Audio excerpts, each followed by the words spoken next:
네, 오늘장 랭킹 5 시간으로 이어가도록 하겠습니다. IBK 투자증권 박근영 부장과 지금부터 함께 하시죠. 어서 오십시오. 네, 안녕하세요. 안녕하세요. 바로 랭킹 열어보면서 이야기 들어보도록 하겠습니다. 오늘 점검이 첫 번째로 필요할 것 같습니다. 그래서 바이든 효과에 움직였던 종목들, 그리고 아직까지 움직이고 있는 쪽, 그리고 주춤한 쪽 골고루 좀 보도록 할게요. 일단 계속해서 빨간불이 유지되는 쪽, 그리고 강한 탄력이 오늘 월요일 더해지는 종목군이 있습니다. 일단 월요일 장에서 이 빨간불에 가장 의미를 둘 수 있는 바이든 효과를 받은 종목 어느 쪽인지 첫 번째 질문으로 드리도록 할게요. 부장님, 어느 쪽을 가장 긍정적으로 보십니까? 예, 사실 뭐 원전, 뭐 반도체, 자동차, 그다음에 UAM, 에어택시죠.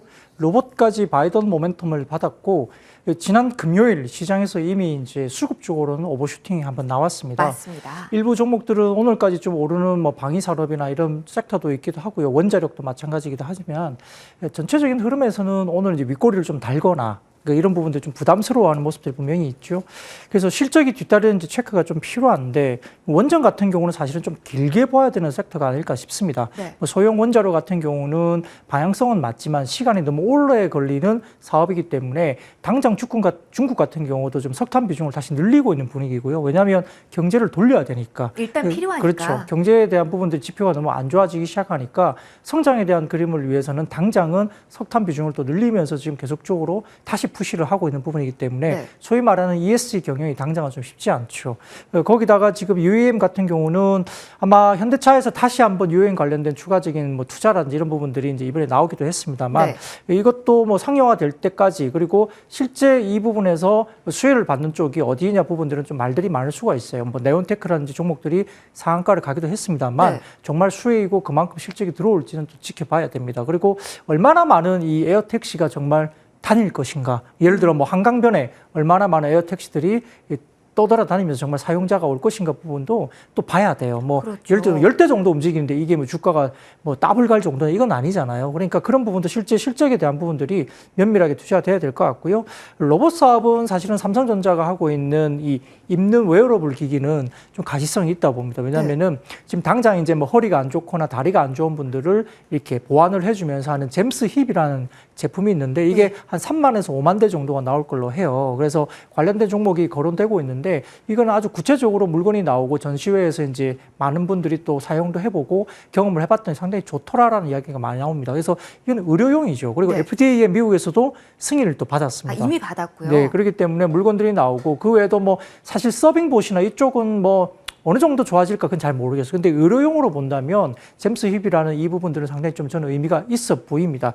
그래서 전반적인 흐름에서는 원전, 뭐 UAM, 로봇, 반도체, 자동차 다 좋은데 이 반도체나 자동차는 좀 더 구체적일 수 있죠. 반도체 쪽은 파운드리 관련된 공장에 대해서 미국 현지의 공장과 관련된 부분을 추가 투자하겠다. 그럼 파운드리 관련된 장비나 소재주들은 이제 실질적으로 매출단이 올라올 수 부분이 있고요. 네. 자동차 같은 경우도 예를 들어서 뭐 SL이나 뭐 화신, 만도 이런 종목들은 현지에 전기차 공장을 실제로 세우기 때문에 그리고 만약에 공장이 세워진다면 현대차 그룹은 현대 위아의 뭐 기계 설비나 이런 것들을 쓸 수가 있겠죠. 그래서 관련된 공장 증설은 새로운 공장을 마련한다는 것은 관련된 미국 현지에 어느 정도 부품사가 나가 있는지 그래서 관련된 미국 부품에 대한 매출 비중이 높은 회사를 뭐 아까 말씀드렸던 SL이나 화신, 만도 이런 종목들이 이야기가 되는 거예요. 그래서 전체적으로 지금 딱 들어오는 부분들은 반도체, 자동차 관련된 장비 이쪽은 상당히 나쁘지 않을 것 같고 자동차 부품 쪽 나쁘지 않을 것 같고요. 원전이나 UAM, 로봇 같은 경우는 조금 중장기로 봐야 되는데 그나마 로봇 중에서는 이제 웨어러블 기기가 잼스 힙이 나온다는 부분은 어느 정도 실적 가능성에 따라서 실질적인 부분에서 매출단에 대한 부분들이 아마 인탑스인가 이야기가 되는 것 같아요. 실제로 뭐 관련해서 매출이 이룰 수 있다 이런 이야기가 또 나오고 있기 때문에 이러한 종목들이 오히려 실질적인 수혜군이다 보시고요. 나머지 그냥 모멘텀으로 주가가 올라가는 부분들은 조금 호흡을 길게 보시고 접근하실 때 단기적으로 급등한다면 조금 조심할 필요는 있겠습니다. 그럼 오늘 장에 뭐 일단 하락하고 있다, 숨고르기를 하고 있다라고 해서 우려를 할 게 아니라 천천히 실적이 나오는 쪽은 접근을 해도 된다로 오늘장, 오후장 대응을 정리를 해도 될까요, 부장님? 네, 지금 말씀드렸던 것들에 대해서는 방향도 맞겠죠. 예를 들어 뭐 풍력 관련된 쪽이 방향이 틀리냐 그건 절대 아니겠죠. 그런데 풍력 관련된 주식도 주가 사실은 가다가 많이 빠졌어요. 그러니까 기대감만 반영이 되다가 실적 나오는 시기가 너무 멀면 지금 불확실성이 워낙 크다 보니까 그런 것 그렇죠. 같습니다. 그리고 시장의 유동성도 워낙 작고요. 오늘 같은 같은 경우에 거래대금만 해도 4조 원대로 떨어집니다. 그러니까 네. 유동성이 상당히 줄어들고 있는 부분인데 단순하게 테마성 뉴스만 가지고 급등한다 이럴 때는 조금은 보수적으로 좀 조심하시길 권고드리겠습니다. 아무래도 조심해야 되는 시장 분위기 같습니다. 첫 번째 이슈 짚어봤고요. 두 번째로 넘어가도록 하겠습니다. IT 부품주 보도록 하겠습니다. 큰 틀에서는 뭐 바이든 수혜주라고도 할 수가 있겠는데 조금 더 한 걸음 들어가자 보면 삼성전자 수혜주입니다. 삼성전자 따라서 가는 솔브레인, 동진, 세미캡의 주가가 심상치가 않습니다. 이렇게 단기적으로 증설 모멘텀에 움직이는 종목들, IT에 대한 주목도가 높아지는 시점이다 보니 질문을 드립니다.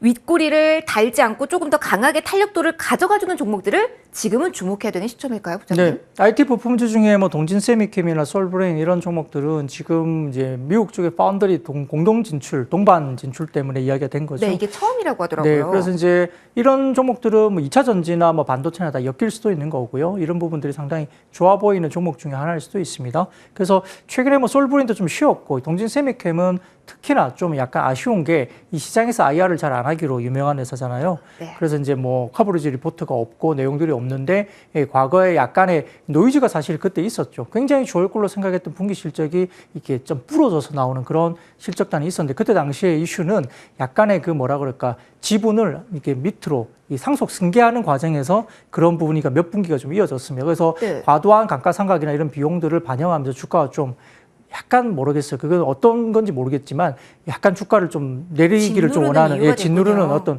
그런 이슈가 상당히 있기 때문에 그때 당시에 애널리스트나 이런 쪽에서 상당히 좀 곤혹스러웠던 그런 사태죠. 그 뒤에 이제 IR이나 이런 것들에 대한 부분들이 상당히 소통이 좀 없는 구간이에요. 근데 숫자를 최근에 놓고 보면 가업의 승계나 뭐 지분에 대한 승계가 이루어지고 난 다음에는 실제 굉장히 좋게 나오는 그림들이 계속 나오고 있고 서프라이즈가 나오고 있거든요. 그래서 소재 단에서는 강장인 건 분명히 맞습니다. 네. 그래서 동진 세미캠이라든지 솔브레인 같은 경우는 밸류에이션 부분에 대해서도 그렇게 부담스럽지 않고 그리고 성장에 대한 그림도 명확한 그림 그리고 파운드리까지 같이 나간다면 파운드리 관련된 매출에 대한 볼륨업도 충분히 구가할 수 있는 부분이기 때문에 반도체 파운드리 투자는 집중될 수밖에 없죠. 지금 삼성이 메모리 쪽보다는 파운드리 비메모리 쪽으로 가는 분위기고요.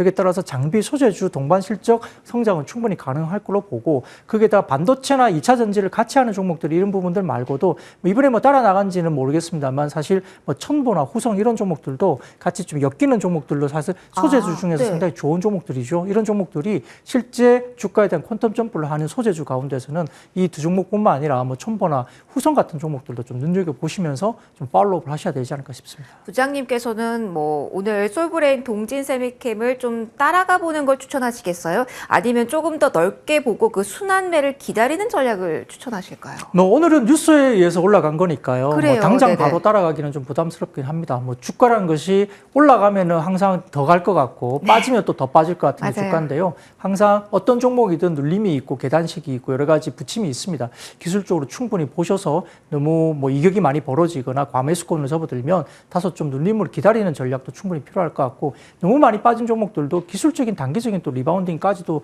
항상 나오거든요. 안 네. 좋다는 종목들도. 그래서 그런 것들 충분히 고려하시면서 반응을 주셔야 되는데 핵심은 이 시장에서 이 회사가 실적 성장이 이루어지고 밸류에이션이 현재 충분히 싸냐 이거 부분들을 명확하게 보시고 판단하셔야지 단순하게 뭐 많이 올랐다, 많이 빠졌다 하나만 갖고는 좀 쉽지 않고요. 주가가 많이 올랐지만 실적 성장세가 더 빠르면 밸류에이션은 항상 싼 거래가 되고 있는 거죠. 네. 그런 종목들은 여전히 주가가 눌림이 나올 때는 내가 받던 가격보다 좀 높은 가격이 형성되고 있다 하더라도 이 주식은 사야 되는 주식이 맞겠고요. 뭐 빠져 있지만 밸류가 너무 비싸고 여전히 뭐 3, 40배, 50배 이렇게 거래되고 있고 향후에 성장이 안 나오는 종목이라면 아무리 빠져 있어도 이런 종목들은 뭐 손절을 하시거나 포트폴리오 변화에 대한 부분들을 고민을 하셔야 될 것 같습니다. 마음으로 거래하는 게 아니라 냉철하게 좀 판단이 필요한 요즘장인 것 같습니다.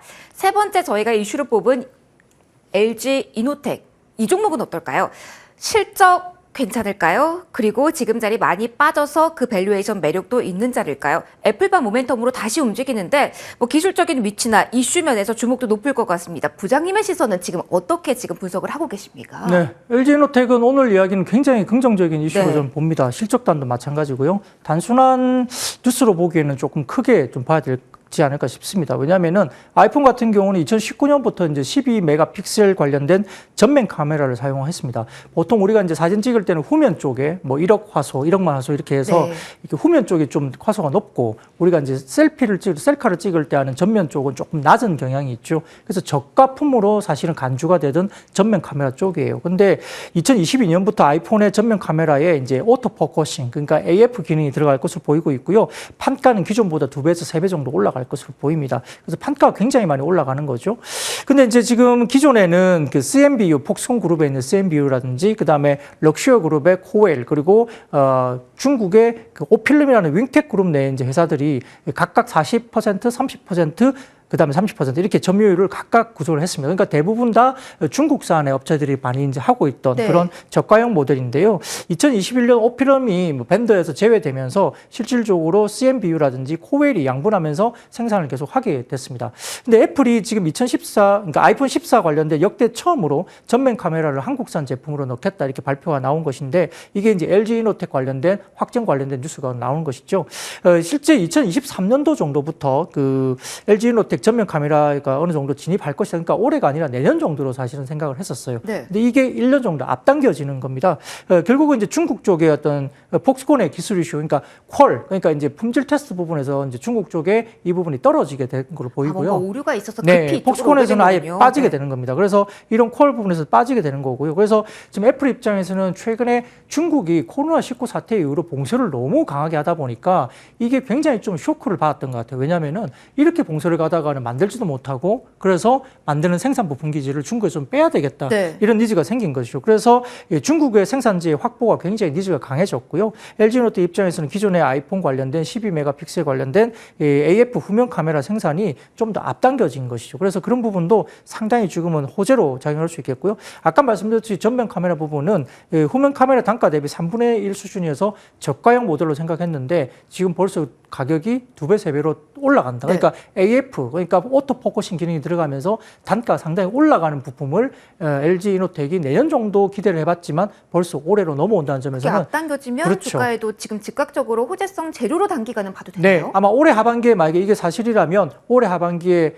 아마 실적 성장성에 대한 부분들이 아마 새롭게 리포팅이 네. 될 가능성이 높습니다. 거기에 따라서 LG 이노텍의 성장 속도가 앞당겨졌다는 부분들은 사실은 간과하기는 좀 어려운 부분인데 그렇게 되면 이 부분에서 이제 서플라이 체인 밑에 관련된 뭐라 그럴까요? 카메라 부품 업체들이 다소 좀 같이 움직일 수 있죠. 네. 뭐 자화전자라든지 뭐 하이비전 시스템 이런 종목들도 조금 들썩일 수 있으니까 그 계열사 관련된 부분들을 좀 보실 필요가 있겠습니다. 같이 묶어서 봐야 되는 구간이란 정리 함께 해주셨고요. 네 번째로 넘어가서 2차 전지 점검을 해볼 겁니다. 지난주 후반에 정말 뜨거웠기에 오늘 자리에 대한 이 단 한 번의 의문도 그날 지나칠 수가 없습니다. 단기 조정의 시작이라고 봐야 될지 보유자분들은 오늘 끊어가야 되는 걸지 냉철한 분석, 기술적으로도 어떻게 보시는지 궁금합니다. 네, 뭐 2차 전지 관련된 부분들은 뭐 셀업체보다는 이제 소재 업체에 대해서 관심이 많으실 걸로 보이고요. 성장은 여전히 가능합니다. 왜냐하면 전기차의 글로벌 MS가 10% 정도 수준이니까 뭐 30에서 40, 50%까지는 아직 몇 배의 시장이 더 열려야 되는 거고요. 네. 다만 이제 소재 업체들이 과거에 작년 같은 경우에 많이 오르면서 뭐 PER이 뭐 50배, 100배 이런 종목들도 꽤 있었죠. 근데 연말부터 이제 올해 초 들어오면서 상당히 주가 조정을 많이 받아서 전반적인 PER이 25배 정도로 좀 빠지면서 상당히 성장주 가운데서 조정을 충분히 받았습니다. 그런데 실적을 또 열어보니까 굉장히 좀 좋게 나왔고 특히 네. LNF 같은 경우는 테슬라향 공급이 거의 이제 매출의 대부분을 생각하시면 되는데 원통형 전지 관련된 부분에서 대박이 나면서 이번에도 이제 수주 관련해서 7조 6천억인가요? 굉장히 7조 이상의 대규모 수주를 이야기를 했죠. 그런 부분들 때문에 이제 그런 부분들이 앞당겨지면서 밸류에이션 작업을 하니 싸 보인다 해서 이제 급등세가 일단 나왔고 관련된 소재 업체들 중에서는 뭐 후성도 최근에 1분기 어닝 서프라이즈 나왔고 그다음에 에코프로 BM이나 에코프로 관련된 그룹주들도 상당히 지난주에 좋았어요. 네. 그런 부분들 소재 관련해서는 이미 조정을 한번 받고 난 뒤에 그 뒤에 증설, 수주 계속 올라가는 계단식 그림이 나오는 것이죠. 그래서 단기적으로 비싸서 또 빠질 수도 있지만 아직까지는 수주를 받고 수주 모멘텀이 계속 이어지면서 증설하고 또 증설한 뒤에 또 수주 받고 이런 것들이 몇 년치 계속 가고 있죠. 그래서 장기적인 성장 그림에서는 가장 2차 전지가 그래도 명확한 그림이 나오지 않나. 시장이 있고 그다음에 명확한 성장에 대한 그림은 방향성은 아주 뚜렷하다. 그래서 이런 부분들은 따라갈 거라 보는데요. 관련해서는 지금 테슬라 관련주로서는 LNF라든지 원통형 관련주로서는 뭐 예를 들어서 CIS나 이런 종목들도 눈에 보이고요. 그다음에 우리가 말하는 일진 머티리얼즈 같은 종목들도 유럽 쪽에 따라 나가고 미국 쪽에 또 따라 나갈 것으로 보입니다. 그래서 아마 미국 쪽에 관련된 공장 증설 이슈도 아마 시장에서 조만간 발표가 될 가능성이 높아요. 그러면 유럽 발표, 미국 발표하면 캐파 증설이 나가는데 이게 뭐 그냥 동네 구멍가게 하나 만드는 게 아니라 공장을 나가려면 뭐 몇백억에서 뭐 1,000억, 2,000억 이렇게 나가는 공장 증설을 하기 때문에 수주가 확보가 안 돼 있으면 해외 쪽에 공장을 만드는 게 의미가 없습니다. 그렇죠. 그러니까 유럽이나 미국을 따라 나간다는 것은 그만큼 수주 확보에 대한 기대감이 충분히 확인되고 있다는 점에서는 캐파 증설이나 현지 공장에 나갔을 때 물론 만약에 생각대로 정말 안 됐을 경우에는 비용 부담 때문에 거꾸로 이제 부메랑이 될 수도 있겠지만 일단은 확보한 수주 때문에 나간다고 기본적인 가정을 하게 될 수밖에 없습니다. 거기에 따라서 뭐 일진 머티리얼즈 같은 종목들도 좋아 보이고요.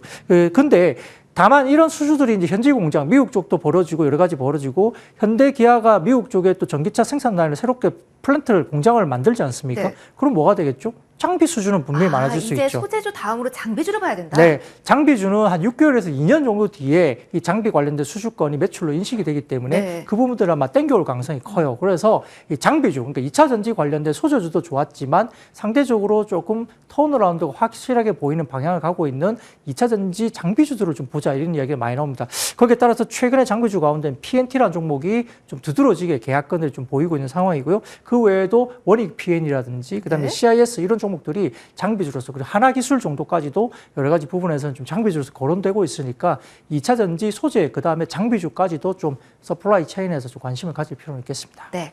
자, 이제 벌써 마지막 이슈 점검할 시간입니다. 좀 간략하게 보도록 할게요. 제약 바이오주 분위기를 보도록 할 텐데요. HLB 그룹주가 일제히 하락, 그리고 원숭이 두창과 관련된 종목들이 이유 있는 또는 이유가 애매모호한 이유로 좀 상승세를 보여주고 있습니다. 일단 이 질문부터 드릴게요. 정말 생소한 용어들까지 저희가 이제 민감하게 네. 반응을 하는 것 같습니다. 원숭이 두창 관련주라고 일제히 거래량을 실으면서 많이 움직이고 있거든요. 정말 단기적인 대응만 해야 되는 건지 보유하신 분들 만약에 좀 물린 구간이라면 빠져나오는 오히려 기회가 될 수 있을지 어떻게 이슈 해석하시는지 궁금합니다. 네, 코로나 이슈를 겪어왔기 때문에 이제 뭐 바이러스 관련된 확산은 상당히 두려워질 수밖에 그렇네요. 없죠. 예. 그래서 원래 없었던 뭐 이슈는 아니었던 것 같고요. 뭐 원숭이 두창은 원래 있었던 뭐 그런 사례인데요. 사람 간의 감염이 그렇게 또 엄청나게 전염이 뭐 높다거나 사망자가 나왔다 그런 건 아닌 것 같습니다. 지금 글로벌리 15개국 정도 되는데 아마 확진이 한 100여 차례 이상 확진 사례가 있는 것 같고 의심 증상이 한 90차례 정도라서 총 토탈을 한다면 한 200개 정도의 사례가 나오는 것 같은데요. 이 천연두와 비슷한 계열의 바이러스 질환인데 천연두보다는 가볍게 좀 시장에서는 보는 것 같고요. 증상은 발열이나 두통, 근육통, 오한, 피로감 이렇게 독감과 유사하고 발열은 1일에서 3일 정도 지나면서 얼굴과 신체, 발진이 또 일어납니다. 그래서 2주에서 4주 정도가량 지속된 이후에 통상이 무난하게 회복되는 그런 걸로 보니까 아주 심한 건 아니죠. 그리고 아프리카 같은 경우는 특히나 이제 의료가 상당히 좀 열악하기 때문에 아마 치사율이 최대 10%까지 올라오는 경우도 있다고 합니다. 이 전파는 아까 말씀드렸던 뭐 기도나 뭐 눈, 코, 입, 손상된 피부로 긴밀한 접촉을 통해서 전파가 되는데 결국 대상자라고 한다면 아마 전체적으로 봐서는 뭐 의료진이라든지 아니면은 뭐 확진자의 뭐 가족이나 이런 쪽에서 조금 이제 가능성이 높다고 보는 게 당연할 것 같고요.